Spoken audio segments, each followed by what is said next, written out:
Hello दोस्तों, आप सबका इस चैनल में स्वागत है। आज हम लोग क्लास 10 का डस्ट ऑफ स्नो का शॉर्ट आंसर क्वेश्चन देखने वाले हैं, जो आपके एग्ज़ाम की दृष्टि से बहुत इम्पोर्टेंट है। इसमें आपको किस प्रकार से लिखना है शॉर्ट में और किस प्रकार से आपका मार्क आएगा।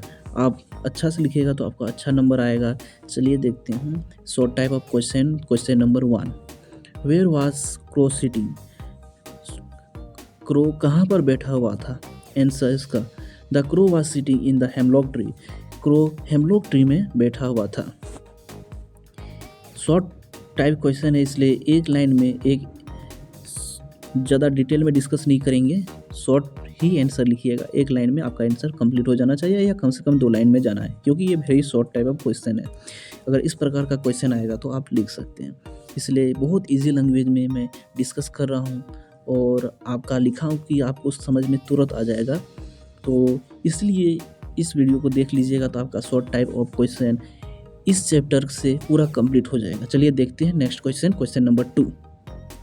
What types of hemlock tree? Hemlock tree किस प्रकार का है, यानी हेमलॉक ट्री किस प्रकार का है? वह पॉइजन है या अच्छा ट्री है? चलिए देख लेते हैं इसका answer.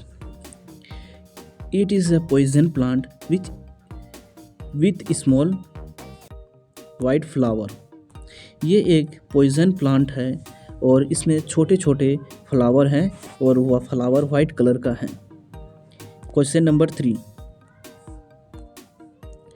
What did the crow shake down on the poet? Crow क्या सेक डाउन कर दिया पोएट के ऊपर में? चलिए देखते हैं answer. The crow shook down the dust of snow on the poet. Crow hemlock tree में बैठा हुआ था तो वहाँ से हिलाया तो डस्ट ऑफ स्नो पोएट के ऊपर गिर गया। चलिए question number 4।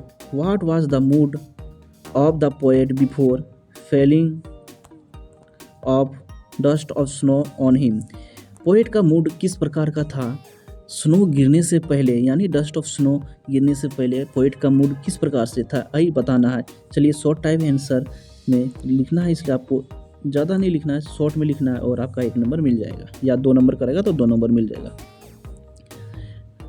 The mood of poet was very sad before. जो पोएट का मूड पहले बहुत सैड था। Falling of dust of snow, snow गिरने से पहले उसका मूड बहुत सैड में था।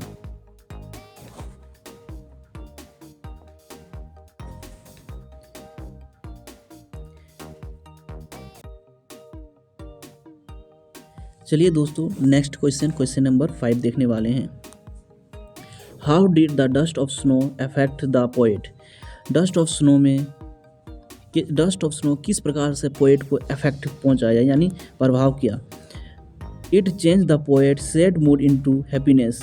जब डस्ट ऑफ स्नो यानी स्नो जब डस्ट ऑफ स्नो उसके पोएट के मूड में गिरा, यानी उसके शरीर में गिरा, तो उसका मूड चेंज हो गया।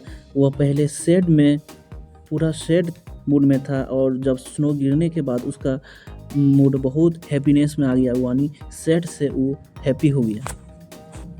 Next question number 6। What is the central idea of the poet? Answer इसका the central idea of poet is that something even small accident can bring big change in our life.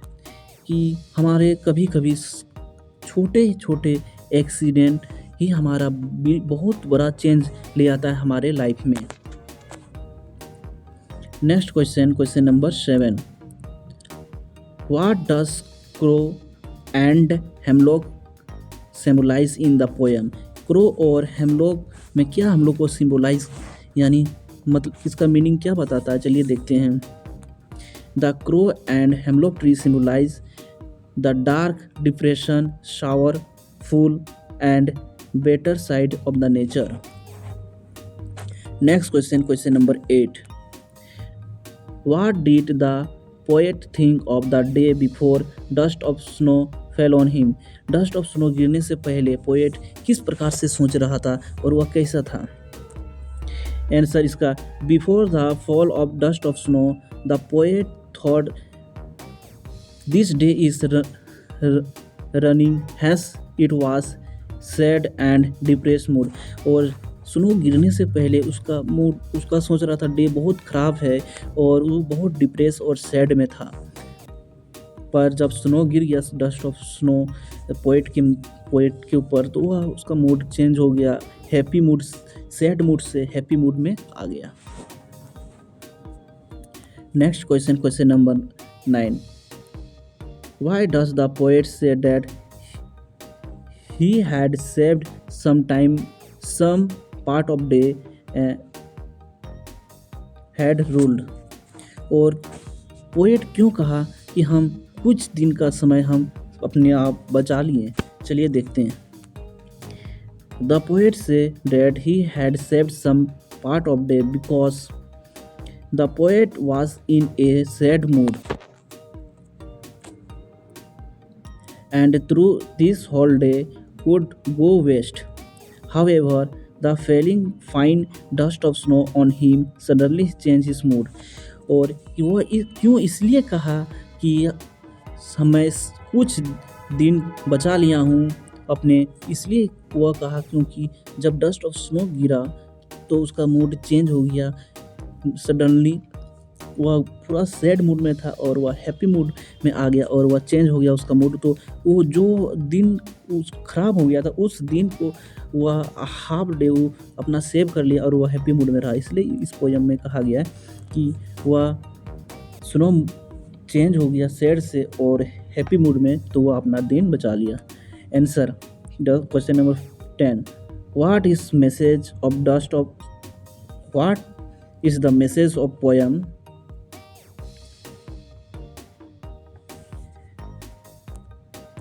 Question number 10।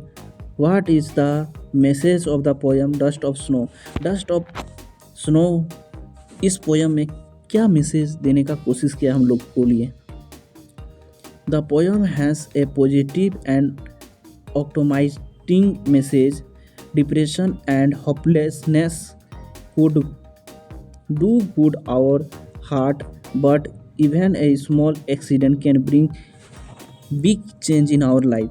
यानी कोई भी छोटे accident हमारे depression और hopeless या कोई भी ऐसी चीज़ हो, नेगेटिव चीज़ हो, वह हम लोग को कभी कभी छोटी एक्सीडेंट में हम लोग को बहुत बड़ा चेंज ले आता है। ताकि हम लोग का मैसेज देने का कोशिश किया, इसलिए हम लोग को हैप्पी हर समय रहना चाहिए।